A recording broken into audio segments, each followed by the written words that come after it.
You know, Sean mentioned in his opening remarks the importance of NextGen.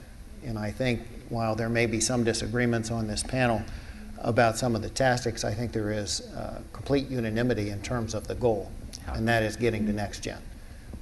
The business aviation community has been a primary advocate for NextGen because we see it as an essential part of the United States staying the world's largest, safest, most diverse, and most efficient air transportation system in the world. When we started on the NextGen path, we had an idea, we had a concept that said if we could go from ground-based navigation to satellite-based navigation, and from analog communication to digital communication, that we would open up a lot of opportunities. Opportunities that would allow us to enhance safety because we could enhance situational awareness. We felt that we could reduce our environmental footprint by having more direct routes. And we felt we could increase the capacity and the throughput, the efficiency of our system by having things like more precise spacing. All of those goals, those concepts, I think had widespread support, but as we have moved toward development and implementation, we've begun to recognize that this is no easy task. And I think Sean put it out pretty well when he talked about the idea of trying to change the tire while the car is moving down the highway. And I think one of the things that we all agree on is that we want to make sure as we do this evolution, the car does keep moving, keeps going forward. It doesn't stop and it doesn't go backwards. And as I said before, today the U.S. has, by any empirical measure, the best air transportation system in the world. It's the largest, the safest, the most efficient, the most complex, the most diverse. And our challenge now is to stay the best. How do we need to evolve? Where do we need to go from here? How can we best get there? A lot of people have suggested that the way to go forward is to look outside of the United States and follow some of the models that have already been discussed. And certainly the business aviation community, the entire general aviation community, is looking at all the alternatives out there and trying to evaluate them. But as we do that, again, we don't want to lose sight of where we are, how we get here, and how we preserve the system opportunities that we have now for everyone going forward.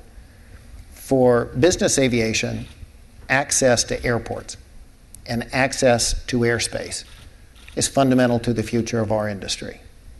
And for a lot of small towns and rural communities all across the United States that depend on business aviation for economic development and for jobs and for humanitarian lift, that access is vitally important. One of the reasons business aviation has been so aggressively in support of NextGen is because we have seen historically that when airspace and airports get congested, business aviation tends to get squeezed out. You know, some of you may remember back when Midway was largely a general aviation airport. Kind of the same thing with Fort Lauderdale and San Jose. There's a lot of places where the space got busy, the airport got crowded, and business aviation began to be in secondary and tertiary locations. We believe that it's important for the future of our industry that we be able to have access to the airspace and the airports, and we think this transition from ground-based to satellite, from analog to digital, is fundamental to getting there. We want to be careful, as I said, not to go backwards. We know that there are challenges associated with the current governance structure. We also know, however, that when you look back over the past 15 years, the FAA's funding stream has been remarkably stable in a very unstable time. If you think back over the last 15 years, the United States was attacked on 9/11. We went to war in 2003. We stood up the entire Department of Homeland Security. We faced one of the greatest recessions in our nation's economic history. And there have been a few things like hurricanes and oil spills and other challenges that have been out there. Throughout that entire 15-year period, funding for the FAA has been flat or gone up every year. The general fund contribution has been robust. So as we look at alternatives, we want to make sure it's a clear-eyed evaluation. We understand where we're all trying to go, and we understand how we can get there together. But I think sometimes it's easy to look and say, junk what we have, let's do something big, let's do something bold, let's do something radical. That may be the appropriate response, but there may be a better alternative.